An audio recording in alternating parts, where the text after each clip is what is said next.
The challenge is with us as we age is we become less sensitive. So we start to become what's called anabolic resistant. We have trouble going through muscle protein synthesis. So we actually don't need less protein as we age. We need more protein as we age. So if you're focusing on plant-based proteins, you actually are going to need more of those proteins to get what you're trying to get from the protein are the essential amino acids. And when you look at protein, all protein's not created equal. You have protein, how well you're going to assimilate it is based on, how digestible is it? Did it just come with a lot of fiber? How bioavailable is it? And what's the amino acid profile of it? So it's not just all like protein is protein is protein. That's not the case. And what we're really trying to get out of it are those essential amino acids that our body then can go and use to create other amino acids, to create hormones, neurotransmitters, to rebuild your hair, skin, nails, your muscle fibers, all of that. There's a lot of work that has to be done. And I know there's all this fear about overeating protein and what will it do? Well, it's like, first of all, it's really hard to overeat protein. Because it's so filling. Right. So, challenging one to do. But if you do, your body can use it as fuel. It can convert it over to glucose versus something called gluconeogenesis, making new sugar from protein. It can do that, and then you can use it as fuels.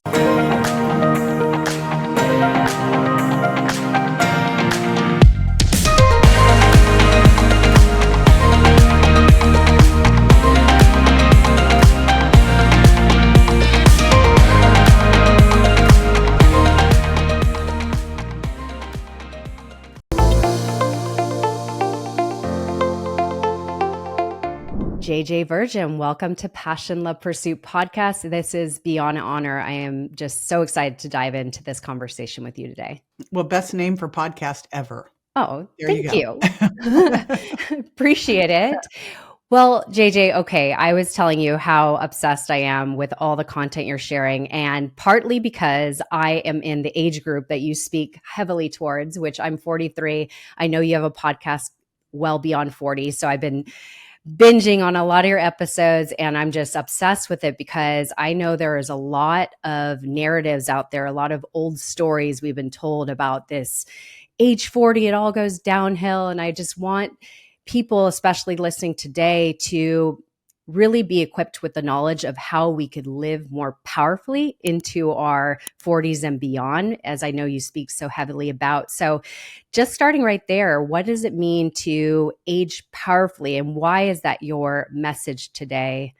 Yes. By the way, if you're not watching on YouTube, just looking at JJ right now, I'm just like, her arms are absolutely incredibly defined. I have a bruise on this arm. I keep looking at this going, I need to put some how did that happen? Oh, I can't see it, but you look, you're so toned and fit. It's incredible.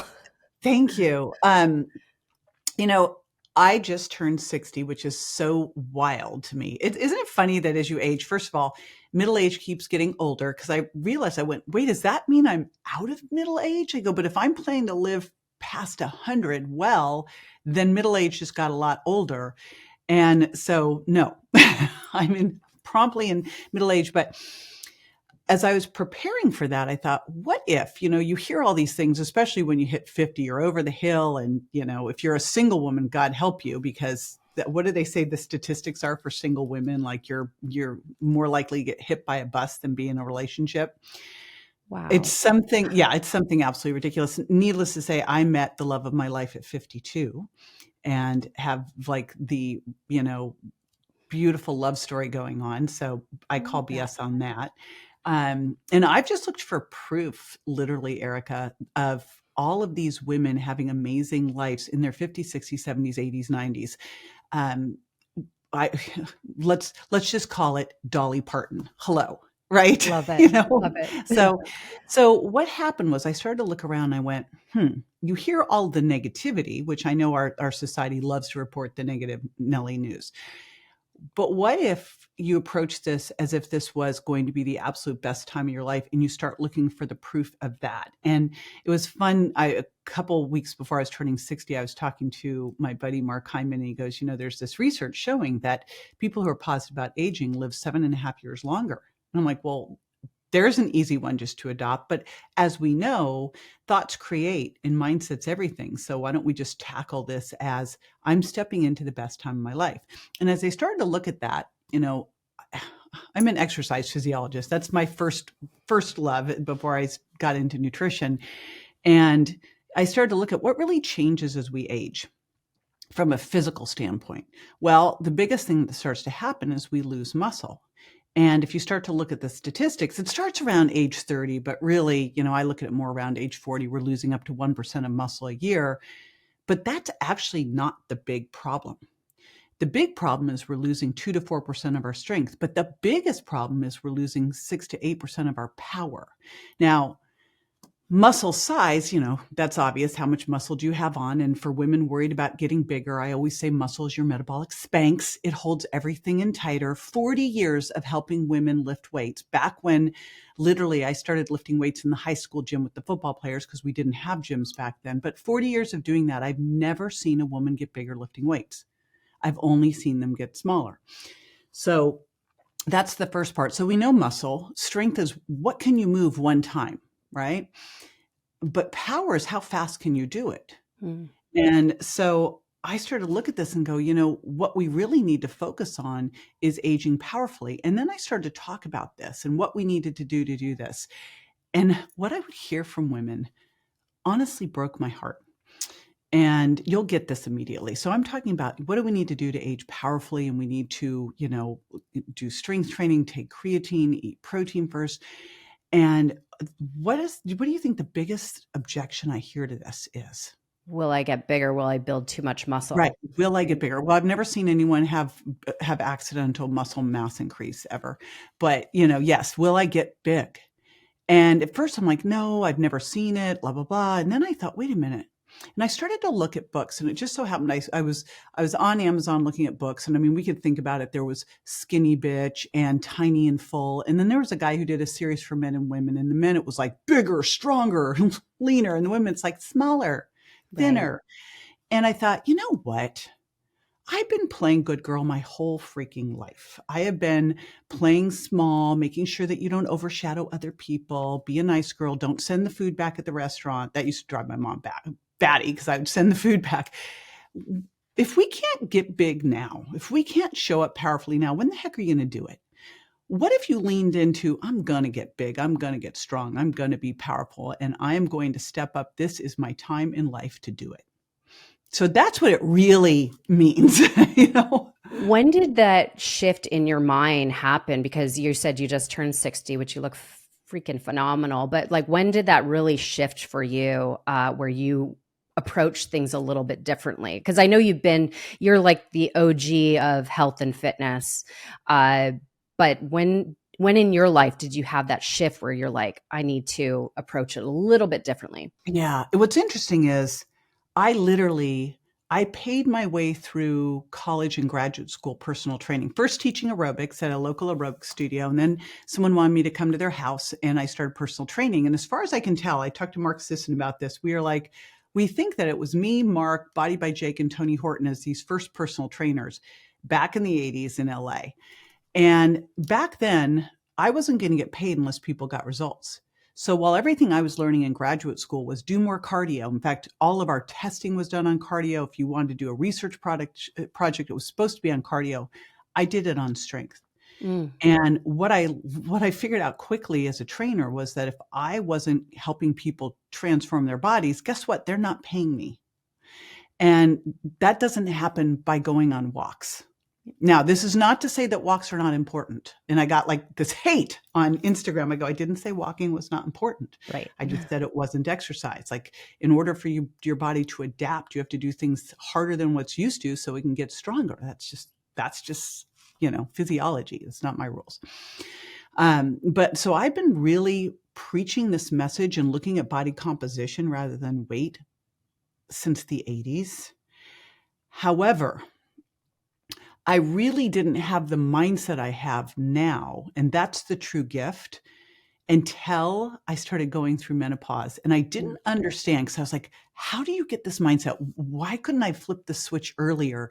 Like what happened? And when I was talking to Dr. Lisa Mosconi on my podcast, yesterday, I think it was, and she was talking about the menopause brain. She literally said there's a shift that happens in women's brains. Like there's three periods of life where their brain shifts. One's puberty, one's pregnancy, and one's perimenopause. And that shift in perimenopause is you know what? I don't really care what you think anymore. I can walk out of the house without perfect makeup and clothes. Like all these things that, I thought about it the other day. I was off driving to the gym and I went, oh man, I didn't even put on like tinted sunscreen or mascara. I forgot. I just went to the gym. And that the old me would have never done that. And the new me is like, who cares? It doesn't, it's the same one who's putting pictures on Instagram. And I went, okay, yeah, I didn't comb my hair or anything, but so what? This is it. This is me. That is a real thing that happens. And it's the greatest thing ever. Honestly, it's so liberating and so amazing. And I wish we could flip the switch earlier without, you don't want to go into perimenopause at 40, but boy, the brain shifts that happen, just know if you're listening and you're kind of in that middle point, like this will become the best time of your life. I can promise you that. Amazing. And it's all about that mindset shift. And I think that's the kind of problem we have is that narrative when you hit 40, it's downhill, as I mentioned, and people have listened to these stories and then they start living their life to reflect those stories. And then they give up on their fitness and working out because they feel like, I'm just gaining weight anyways. It's just going to happen. So what are some of the big myths out there that we need to just debunk right now? Because like you said, it's about really aging powerfully and how can we take control of our life and live our most fittest life even beyond 40, right? So when I went to USC for doctoral school, which was kind of killed me because I was a UCLA undergrad. I really tried. I got like the sweatshirt and the bumper sticker, but I was like, however, very interesting exercise science department because it was gerontology focused and they had masters athletes in their 80s and 90s. And I would see the same thing when I take clients. I used to take clients on Gold's Gym in Venice on field trips. And they would see people in their 70s, 80s, 90s who they would kill to have the fitness level of. And I think one of the important things for us to understand is you can build muscle, you can get strong at any age. Like it is never too late. Like I started at 16, that was a great time to start. But if you're starting right now and you're 40 or 50 or 60, it's a great time to start. Amazing. It is never, ever too late to start. And and by the way, if you are just starting these things, you're going to get even better rewards. We call it newbie gains than the person who's been doing things all their life. It's a lot harder to get things to shift. So that's the first part of this is this idea that, you're over the hill. You can't, I remember when I was on Dr. Phil, he literally would say, you have to get real weight. You're not going to weigh what you weighed in high school. I go, what if you could be better than high school? As my husband at 59, when we did his DEXA scan, who's always been athletic, always ate healthy, and 6'2", he was 25% body fat, which for him I would have expected him to be about 15. An athletic male, 10 to 15% body fat, and I was like, wow. And I was glad the DEXA scan said it, not me, right? I'm not now the wife going, wow, look at that. Like you're one of those people who's thin outside, fat inside. And so I put him on a program and really he was getting a B, but it just shows you like as you age, your margin for error goes away. You can't get a B anymore. He was doing exactly what you hear that happens with people with aging is that he was recomping his body in the wrong direction. He was putting on fat and losing muscle. Had we not caught that through a DEXA scan, who knows where we would have ended up. But it was under a year, he put on 24 pounds of muscle, lost 27 pounds of fat. That's incredible. And he literally looks better. He's the same weight, 3 pounds down. He looks better than he did in high school. He has never been this fit. He's never been this lean. He's never been this ripped. And he's 59, not 20, right? And I just say that to prove the point that you can totally take this on and get into the best shape of your life. You can do it. And it just comes down to like breaking it down. We know more about exercise science now than ever. It's like, although the more I know, the less I feel like I know. But There's very specific things you can do to make amazing shifts in your body. And when you are, the way you do one thing is the way you do everything, right? When you feel better, when you're stronger, when you're healthier, when you have better focus, because we know how much exercise improves your brain, it changes everything. But the big caution I would say is I really want to reframe the whole idea of weight loss, because I think it messes women up more than anything. 100%. It's such a, it messes with your mind so much, because you have a really good day and then you get on the scale the next morning and the scale is up a pound, and then you try even harder and the scale goes up another pound, and you're just like, I must be crazy. And it is why we need to look at different metrics as we're trying to do this and really understand what our weight's made up of. Look at our metabolic health, because we know that you don't lose weight to get healthy. You actually have to get metabolically healthy so that your body can build muscle and burn fat. And once you start to shift like that and get curious and approach your body like you are your own physician, right? And start to really just do the things that will get you healthier and leaner and fitter, it will happen. It just may not happen on your time schedule, right? Right. Okay, so there's a lot to unpack there. So first of all, I heard about, just so you know, I heard about DEXA scan through you.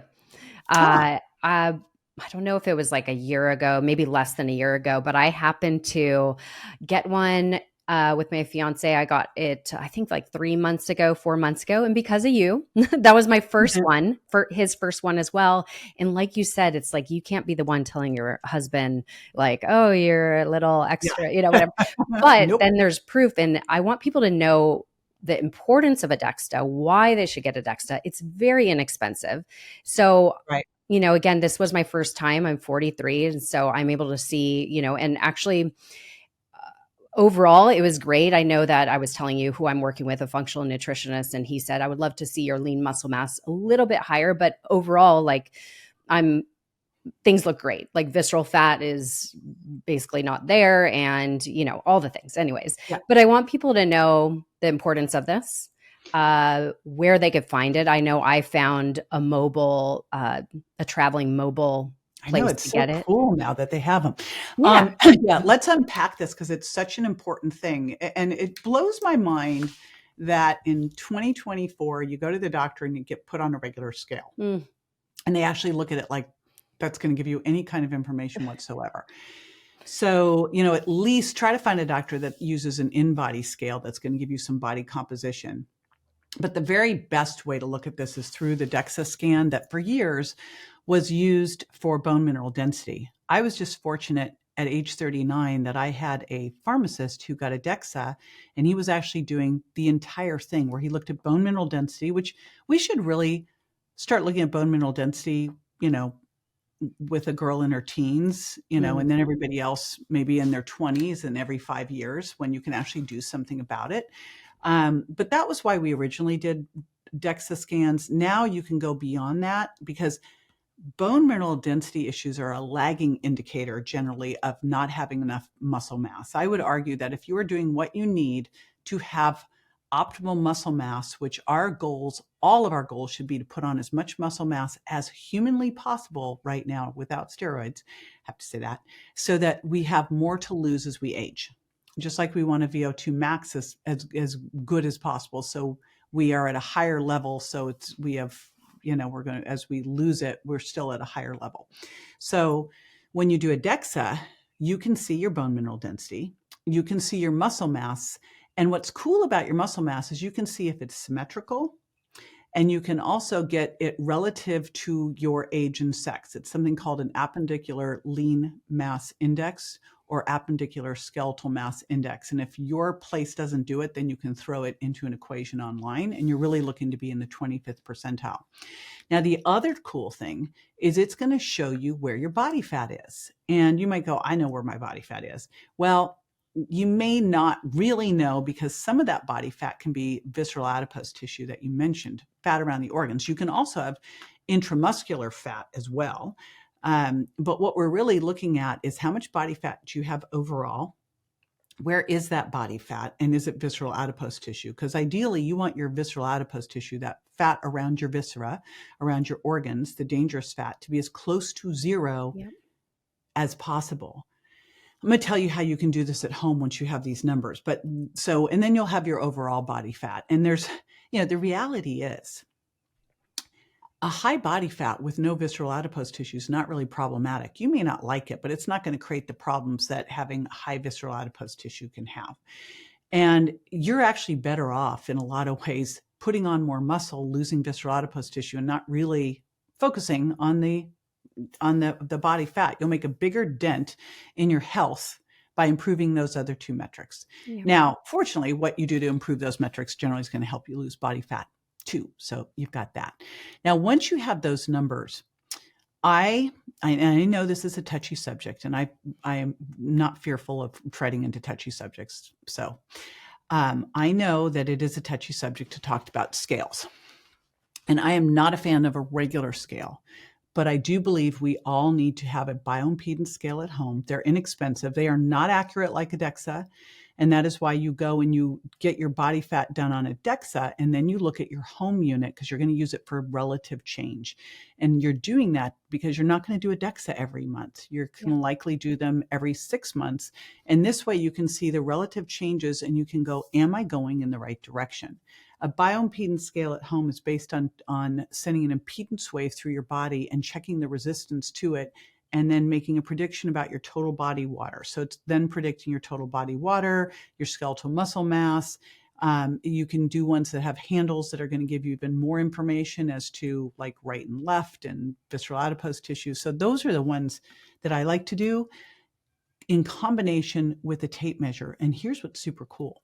There are now devices out there that are Bluetooth. Like there's a Bluetooth tape measure that's $30 on Amazon called Renpho, RENPHO, that you can do once a week, and it will plop into an app on your phone. So I have a couple people that I work with personally, and I just have them do this. They get on their scale every morning. It gives me all their information, reads it onto their phone app, and then they do their tape measure for their waist and hip once a week, because I'm looking at waist to height and waist to hip.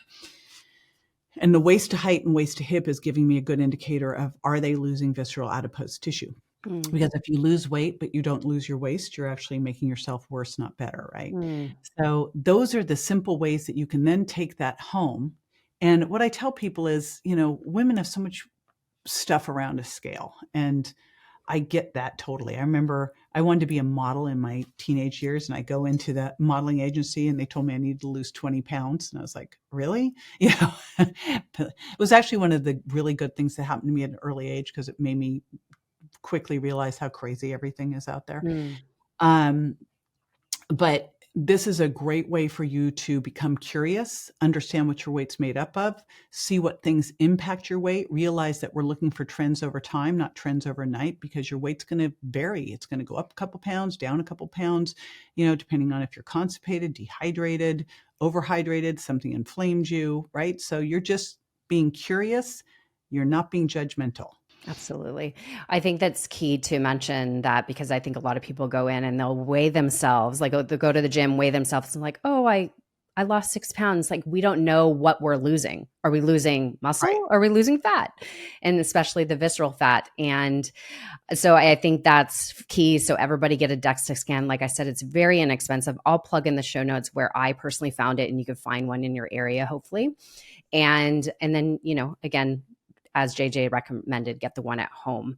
So talking about, as you mentioned, the metabolic health, because that's really that thing that possibly is not allowing us to lose weight. So what do we need to know? What are some of the things that are, besides diet, nutrition, calories in, calories out, that are actually helping or preventing us to lose weight and holding on to this extra water weight, inflammation? And well, before we go there, I do think it's really important. Like, I love weight loss resistance. When I was on Dr. Phil, he had a chapter in his book called Weight Loss Resistance. It just was insulin resistance at the time, but I got obsessed with the whole idea of what things could get in the way of us losing weight or cause us to gain weight. Before you go there, you have to make sure that you've turned over the big rocks. And of course, the biggest rock of all is what you eat.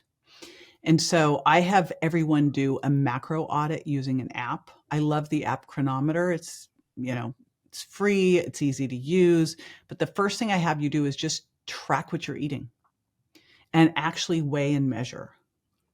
Because what I find is most people are, just like you hear in the studies, that people can underestimate what they're eating by anywhere from 25 to 40%. Right. Just the very act of writing down what you're eating, of recording it and being able to see right in the app what it is, you're like, oh, wow, I didn't even think of the handful of Siete chips. I always pick on Siete chips. And Siete, I think you're a great company. It's just an easy one for people because it's got a health halo to like lose their mind on, right? All of a sudden you didn't have the serving of Siete chips. You had the bag of Siete chips. So the first thing I always want people to do is a macro audit, because I think most of us are not eating what we think we're eating. And it also gives you an idea of how many calories do you really need a day to maintain your weight. So 1 week macro audit, that's what you check out. And so assuming that your diet's dialed in, you're eating the right amount of protein, I say eat protein first so that we're getting what we need at each meal. That you are, if you're trying to lose weight, cycling in a caloric deficit. I really like Dr. Bill Campbell's diet breaks work, where he has you do 5 days of caloric restriction, 2 days of maintenance calories, not 2 days of going off the rails, because it helps you better maintain lean muscle mass. So assuming that we've got that, assuming that we're doing exercise, which is going to help with your body composition shift. It's going to help you hold on to or build muscle as you lose fat. It's going to help with visceral adipose tissue loss. But if you're looking at weight loss, caloric restriction must be there, right? You must have it. So assuming those are in there, then I go down the list. And in the list, kind of my pillars of eat protein first, lift heavy things, sleep through the night. Under the recovery pillar is really sleep and stress. And when I was looking at weight loss resistance early on, I mean, if you're not sleeping well, you will become insulin resistant. If you're insulin resistant, you're going to be having trouble access stored fat for fuel. You're going to be hungrier. You're going to be inflamed. You're going to have trouble accessing stored fat for fuel. So it's a very difficult place to be. And poor sleep is the hugest factor. I don't know how to get someone to not be insulin resistant if they're not sleeping well. So sleep is a massive critical one, and so is stress, because we know cortisol is going to lay down belly fat. We've got a lot of cortisol receptors right there. It's going to also make your gut leakier.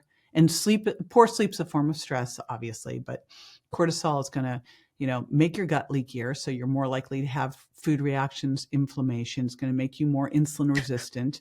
It's going to make you hungrier. It's going to impact your sleep. And I always say it makes you hungrier, not for salmon. So cortisol, stress is a huge one. And when I think of our audience, I know sleep and stress are some of the massive ones. Then we have all of the things. Then we have to make sure that thyroid's working well, especially as when you're heading into perimenopause. You're going to lean into your adrenals going through menopause to be able to start to produce estrogen. So you want to be even like in preparing for menopause, getting all your stress tools on board. This is the time.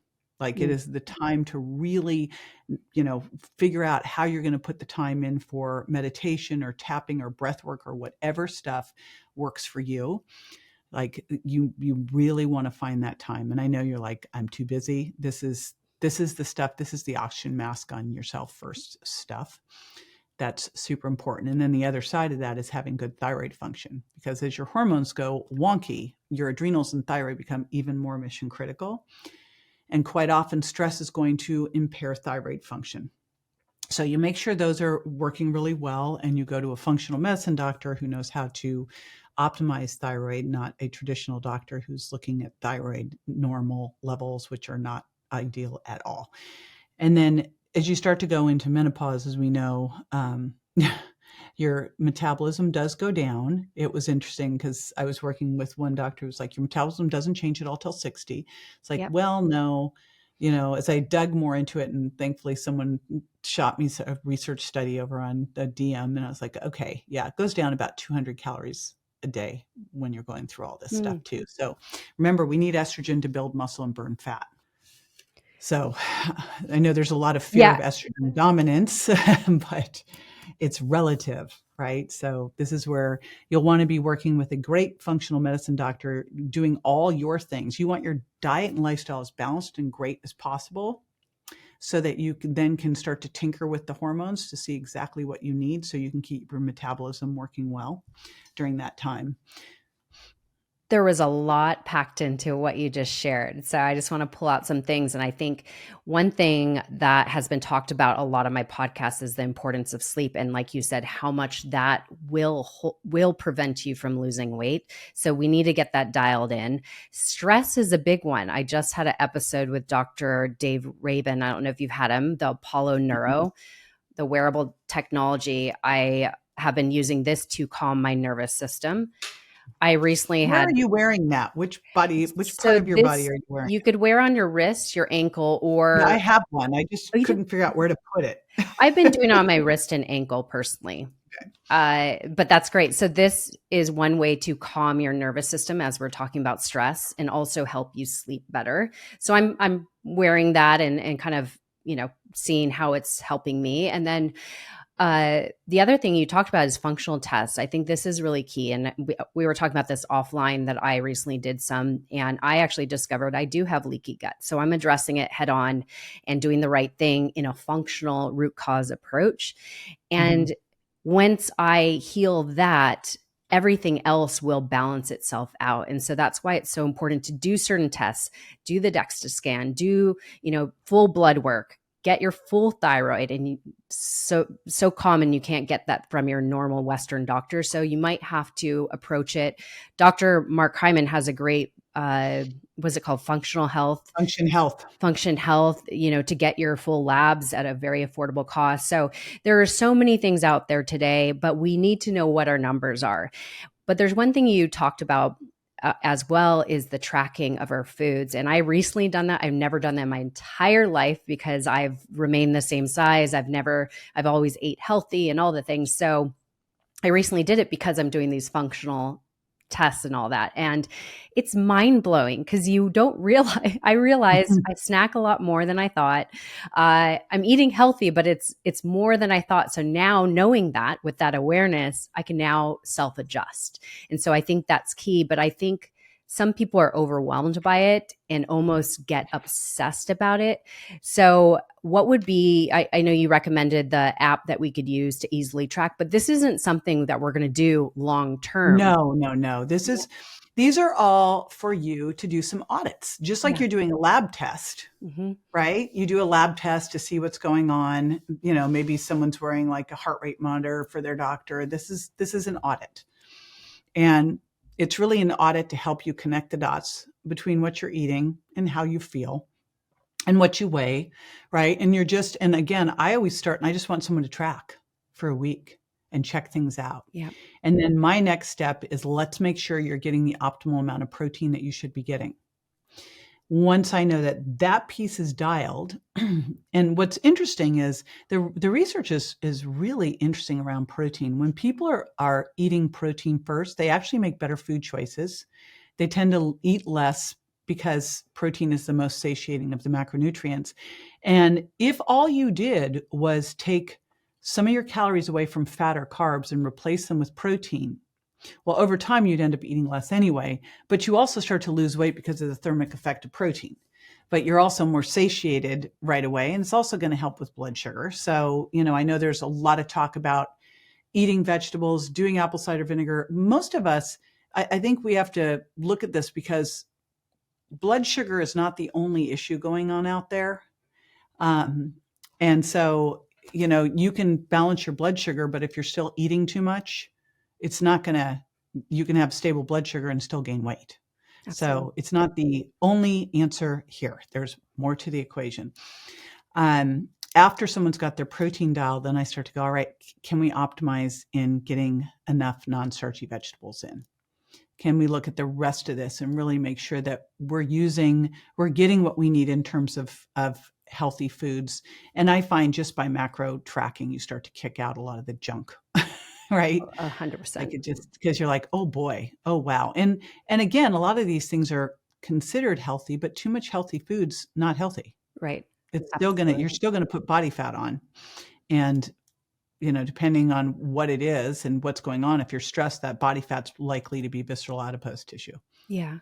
So let's talk a little bit deeper about protein and the essential need, especially for women after 40 in weight loss and then also building our lean muscle mass. Why is it so essential? I know that you have a recommendation of how much we should have uh, in addition or in compensation of our ideal body weight. But what can you say about why protein is so important in helping us live more powerfully into our 40s and beyond? Yes. So in our teens and 20s, we can build muscle through muscle protein synthesis with our hormones. Mm, Then this all starts to shift in our 30s, which is why we start to see people losing muscle. And this just, continues on, starts to double apparently at age 60. And it is because now we have to do it through our food and working out, right? And so the ways we're triggering muscle protein synthesis is through protein, and specifically, and this is Dr. Donald Lehman's work, where he discovered leucine, this one essential amino acid, a branched chain amino acid, as a trigger for this. So you need that to trigger muscle protein synthesis, which resistance training does that too, right? Weight training does that too. But then you also need the protein and the amino acids on board in order to build the muscle protein, right? So you need both. The challenge is with us as we age is we become less sensitive. So we start to become what's called anabolic resistant. We have trouble going through muscle protein synthesis. So we actually don't need less protein as we age. We need more protein as we age. Couple that with the fact that if we are eating more of a plant-based style protein, because this has been promoted everywhere. And I loved what I heard one person say. I wish I could remember who it was because I'd love to credit them. But they said, plants have the amino acid profile to build plants, and animals have the amino acid profile to build animals. And so if you're focusing on plant-based proteins, you actually are going to need more right. of those proteins to get what you're trying to get from the protein are the essential amino acids. And when you look at protein, all protein's not created equal. You have protein, how well you're going to assimilate it is based on, how digestible is it? Did it just come with a lot of fiber? How bioavailable is it? And what's the amino acid profile of it? So it's not just all like protein is protein is protein. That's not the case. And what we're really trying to get out of it are those essential amino acids that our body then can go and use to create other amino acids, to create hormones, neurotransmitters, to rebuild your hair, skin, nails, your muscle fibers, all of that. There's a lot of work that has to be done. And I know there's all this fear about overeating protein and what will it do? Well, it's like, first of all, it's really hard to overeat protein Right. because it's so filling. Right. So, challenging one to do. But if you do, your body can use it as fuel. It can convert it over to glucose versus something called gluconeogenesis, making new sugar from protein. It can do that, and then you can use it as fuel. So if you overeat on it, can't be used for any of the rebuilding, then your body doesn't preferentially do this because it takes a lot of energy to do that, but it can do it. So, it's not just going to go off into air. So, what would be the ideal if somebody is trying to? Because I know one of the things most talked about today is intermittent fasting. And I think one of the hardest things is if you're reducing your window of eating, how do you get that adequate protein that your body needs? What is your recommendation? And what would be like, can you kind of share what is, I know, you have your amount of protein you take daily, but what is your way of getting your adequate protein? Well, and I think we have to address the intermittent fasting piece of this too. So I view diets as tools. Now, there's caloric restriction, there's intermittent fasting, there's carnivore, there's keto, there's paleo, they're all tools. And so what you have to look at is, what am I trying to accomplish with this plan? And for a lot of people, like intermittent fasting, when I think of some of the benefits of it, I think we get confused with intermittent fasting. Like, I wish we had the language to say, okay, there's time restricted feeding, there's intermittent fasting, and then there's normal eating. What is normal eating? Stop eating 3 hours or more before bed. Yeah. We shouldn't be eating right before we go to sleep. If you eat right before you go to sleep, it's going to be really hard for your body to get a good night's sleep. Your insulin's already gone really low. You'll wake up with higher fasting blood sugars. You're suppressing growth hormone. It's just, don't do that. So stop eating 3 hours before bed. Do not go to bed later because you ate late, right? There So you that's go. the first part. And you went to bed, melatonin came up, kind of put your pancreas to sleep. You wake up in the morning, you're bringing up cortisol's coming up, lowering melatonin, waking everything back up again. Give your body a little bit of time to come online. I think about it, 2 hours is a sweet spot for eating breakfast. But, it just depends on what you can do too. I'm not a fan of not eating breakfast and waiting till noon, because we've just been in a fasted state where we're catabolic.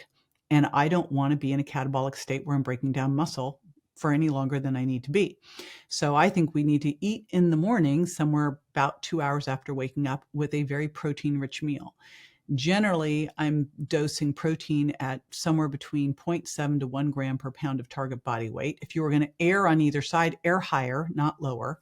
It was funny. I had Dr. Bill Campbell over. He is a professor over at University of South Florida, so he's nearby. I was like, boy, winner. He's the only person who has a physique and performance lab in the country, and he's studying perimenopausal women. And I'm like, bless you.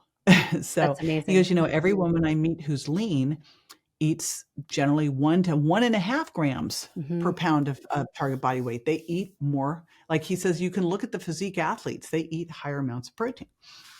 So I think we've gotten very fearful. You still hear all these scare tactics around there about protein in your kidneys. That has so been debunked. If you don't have kidney problems, protein's not an issue. But I also think we have to look at intermittent fasting, because I'm not sure most people who do it know why they're even doing it, except they heard they should do it. Right. And I think if they're doing it for weight loss, it's a way of caloric restriction, but not necessarily the best way if you're trying to recomp your body and put on muscle while losing fat. So I think we should eat within a window of like 9 to 10 hours. And I think we can use some short fasts in there if you're looking to, do some cellular cleanup and restore some insulin sensitivity. But I have not been able to find research anywhere that proves at what point we start to trigger that cellular cleanup. So I've heard people quote it's like 18 hours. I go, really? Because how do you there's no marker to test it.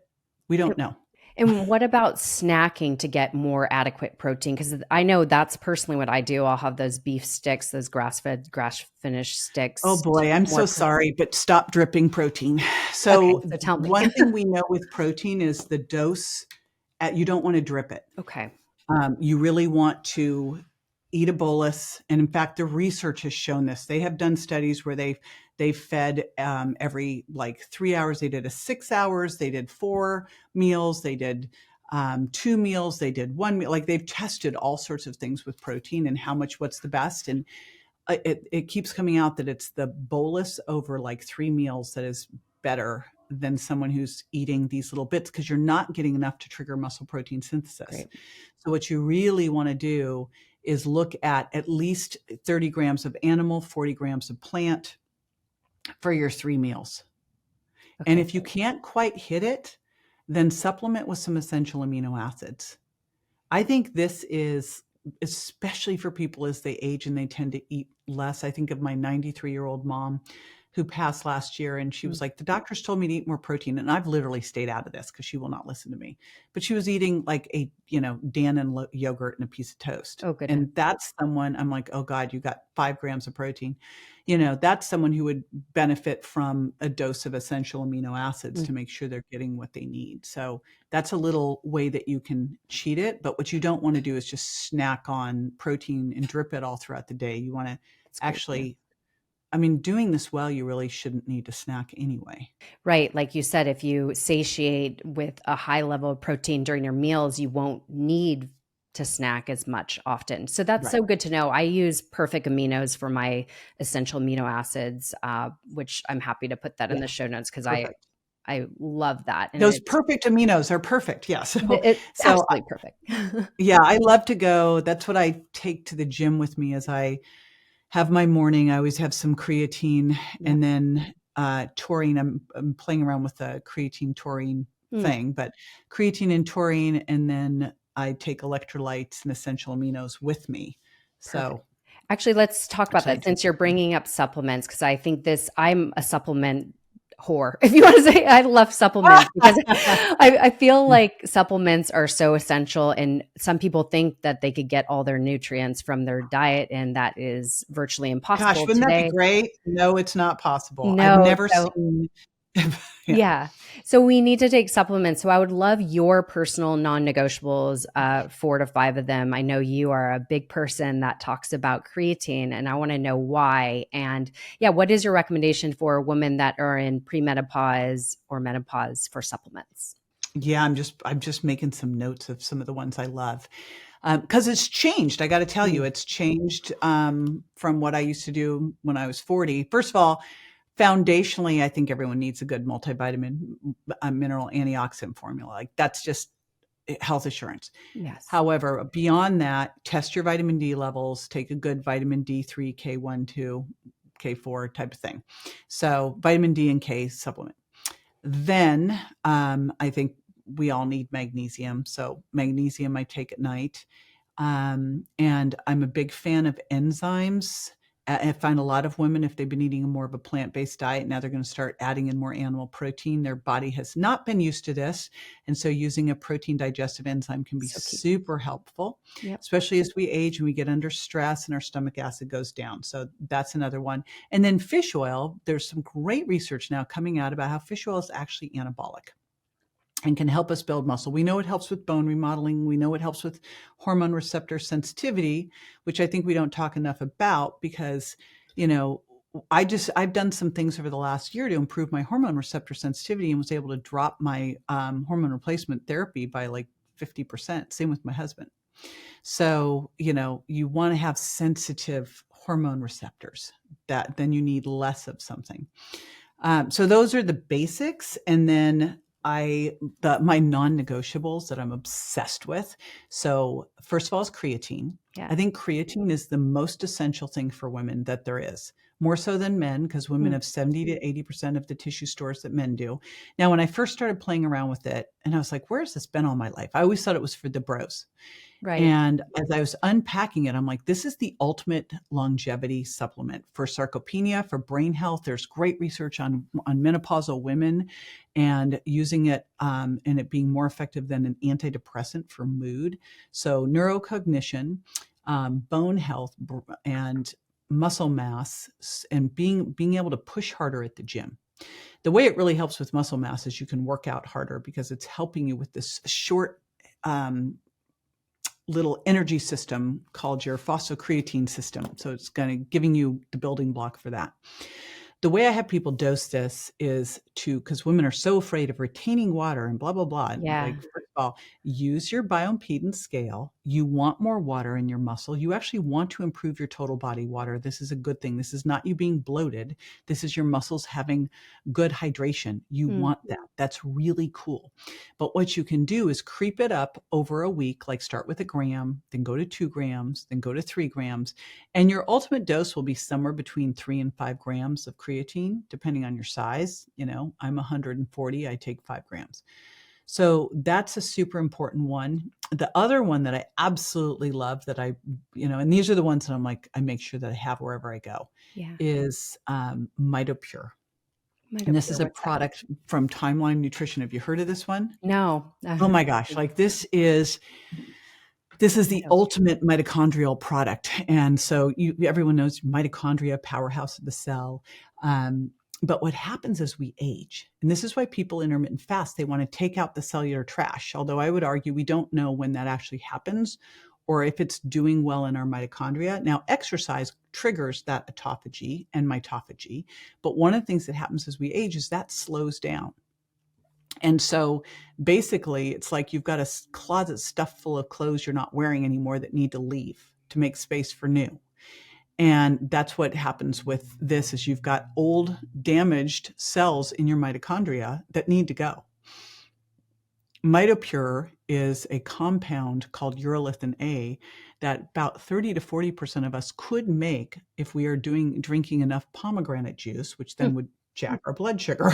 So, you can get it from some foods, but most of us don't really make it. And so this is a supplement that triggers mitophagy, which you will notice, like it's basically exercise in a bottle. When they told me about it, I go, I don't really want to say that because I don't want anyone to ever go, I don't need to work out because I'm Of taking course. this. But, basically it's going to improve your energy. They now have skincare because it helps with your skin. I'm like, huge fan. So Okay. that's another one Noted. that I do. Noted. Noted. I think that there's some other really exciting stuff with GLP-1.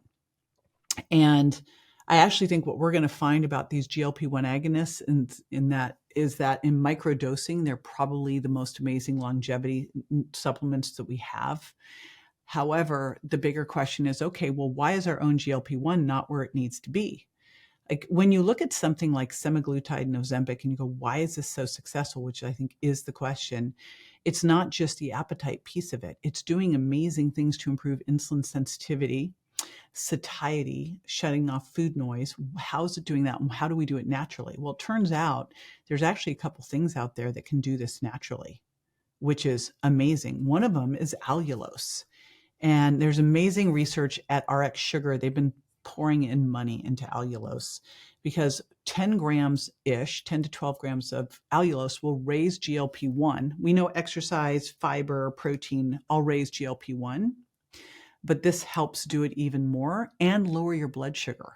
Like they've been doing testing with it where they found that they could give people 10 grams of allulose, give them a candy bar and drop their blood sugar. Wow. Like wild. Yeah, because Wow. it's helping your body release the insulin to control your blood sugar. There's also a product out there called CaloCurb from New Zealand, where the New Zealand government spent $30 million researching this over the last 10 years. And it is a natural GLP-1 agonist. It raises GLP-1. So Wow. and even more so than allulose. So there's these really cool things. And what I think you do is you look at the mechanisms of like, how do I improve insulin sensitivity? How do I help my body clean out the trash in my mitochondria and, cells overall, right? There's another product from neurohacker Qualia called Senolytic that takes out those zombie cells. And that's another one that's major for arthritis, pain, because That's this is great. what happens. You get a lot of this old gunk, right? So I've been looking, and then one final one is nitric oxide lozenges. That's the other latest one that I've been playing around with. Wow. Okay. Well, there's so You much. asked. Yeah. Well, like I said, I imagine there's so much out there. There's the essentials and then there's those extra Yeah. things that can So let's support. go with the essentials. Fish oil, vitamin D with K, magnesium, creatine. Noted. Those Yep. those are hands down, do those. And then I find, taking some electrolytes with essential aminos to the gym, another great one to have on hand. So good. So good. There's so much in there. My goodness. I mean, what you've shared today has been such a wealth of knowledge, but there's so much more about all of this of how we could really take our health in our own hands and not look at aging as this like life or death sentence, but yet, how could we use these tools and this wisdom that is now available to us now so that we could age powerfully and look really and feel our best way beyond our 40s. And I think that's really the key, is like not thinking like, oh, I'm hitting my 40s and now it's all downhill, but we honestly have so many tools available. And one thing we didn't touch on, the importance thing that you talked about that I just don't want to miss, is lifting heavy. Woman, you need to hear it from JJ, the importance of lifting heavy. Why should we not be afraid of this? Like, why is this so essential at especially 40 and beyond? It is so interesting because I like every day, daily basis, I get asked when I'm out, I get DM'd, how did you get those arms? I want to have your arms like you, and I don't want to get bulky. I'm like, well, I do pull-ups, push-ups, I do 40-pound dumbbell chest presses, I'm like, I lift heavy. So that is what we first have to get out of our head, is that you're going to get bigger. I am very, very concerned about the woman who has been controlling her weight her whole life with cardio and yoga or Pilates. These are great to do Yeah. but they are not the thing that should be your focus as you're aging, because again, as we're aging, we are losing our fast twitch fibers. And what I just described was a program of people doing things that really enhance their slow twitch fibers. So you'll actually exacerbate this aging process and exacerbate sarcopenia, the loss of muscle, by just staying over there. In my perfect world, you would move more all throughout the day and track those steps and make sure you're getting that minimum 8,000 and ideally, more throughout the day, and maybe using a ruck vest. Like I went this morning, I was going to meet a girlfriend for coffee and I go, let's walk instead. And I threw on a rucking vest. That's great. So, and a rucking vest is a heavy vest, great for bone density, right? And can just add more intensity to your walk. So you're moving more all throughout the day. Maybe you have a walking pad. I'm at a stand-up desk, but I have a walking pad right next to me so that when I'm doing meetings, I can be on my walking pad, and I can even throw a rucking vest on. Then you are going to do some resistance training, because this is what you're going to do to, number one, maintain the muscle, but number two, maintain the strength and power. And they're actually different the way you train for them. So that is why, that is the biggest thing we lose as we age. That's what slows down your metabolism. Yep. That's what causes that, insulin resistance. Muscle is the first place we restore insulin sensitivity. Muscle is how we keep our metabolism really going well. Muscle is how we end up looking better naked, right? And for a woman afraid of being big, as you build muscle, you become better. You have a bigger metabolic afterburn after the workout. But it's really not about the calories. It's about becoming more insulin sensitive, right? So, there's all these metabolic changes that help you become more metabolically healthy, which then is going to help your body be able to lose fat while you hold on to or build muscle. But it's also going to help you avoid being frail. I remember working with a client when I lived in Palm Springs, and she told me her goals at 80. And her goal at 80 was, I want to make sure I can keep dancing in my stilettos. Love that. Right? And I'm like going, but this is like, so I want you to think in your 40s and go, what do I want to be able to do in my 50s, in my 60s, in my 70s? Because if you want to be able to do something in your 70s, you need to train for it now in your 80s, right? I have amazing friends of all different age groups, but some of my closest friends are in their 70s and 80s. And literally, it's a great divide. You don't want to be the one shuffling in your 80s. You want to be the one who still people have trouble keeping up with. And So good. that comes down to the resistance training, right? Yeah. That really does. So you have to do things that are harder for you so that your body adapts to them. So it might be 10 push-ups on your knees right now. It doesn't matter. It's more than what you're used to that your body goes, woof. And then you come back and do it harder. And I actually did a YouTube video on just how to start a resistance training program. Here's step by Amazing. Well, JJ, I know there's just so much wisdom you share, and I know people are going to want to learn so much more, because there is so much you teach about really how people could, again, as we talked about, just age powerfully and really use this time of their life to not think of it as like a limitation, but actually you could be possibly in the best shape of your life. So where can people best find out more, learn more from you? If you could drop some of that in here. I will drop some of that in. We do have an Eat Protein First challenge that just teaches you how to incorporate more protein into your diet. So that is jjvirgin.com/protein first. And then on my YouTube channel, I've been putting a lot of this information. Like there, I have the how to get started on a resistance training program with a cheat sheet, so that again, I'm trying to create as many things so it's super easy to step into this. And then the book will be coming at some point. Another book. I'm just doing I've got my final book is going to be around this. I always say it's my final book. So we'll see. Yeah, I'll make sure to drop everything in the show notes to find more about JJ, her books, her resources, and all the things she mentioned today. So just to close off with my final question that I ask all my guests, if you were to share a piece of wisdom, a life lesson you've learned along your journey that you just feel you need to shout out to the world, what would that piece of wisdom be and why? That piece of wisdom would be, you are so much stronger than you think. And expand on that. It's so, when the Virgin Diet was coming out, my 16-year-old son was in a near fatal accident. And one of the last things he said when he walked out the door was, "Mom, I'm not as strong as you think I am." Mm. And one of the things I kept telling him when he was in a coma was, you're going to be, better than ever, 110%. You're so much stronger than you think. And I just realized this is something for all of us. We are so much more capable than we think. We have so much more that's possible than we think. For us, the biggest limitation really is that limitation in our mind. So, once you step out of your comfort zone and push out a bit, it doesn't go back. So just look for those ways every day that you can just push out, be a little stronger than you think you can be each day. Such a great message. I think we all need to hear that, because I think we are tied back by the limitations in our mind. And like you said, just pushing outside that comfort zone a little bit, we show ourselves what we're capable of doing. So good. JJ, I so appreciate you. This has been an absolute honor. Thank you for your valuable time today. Thank you for including me. Yeah.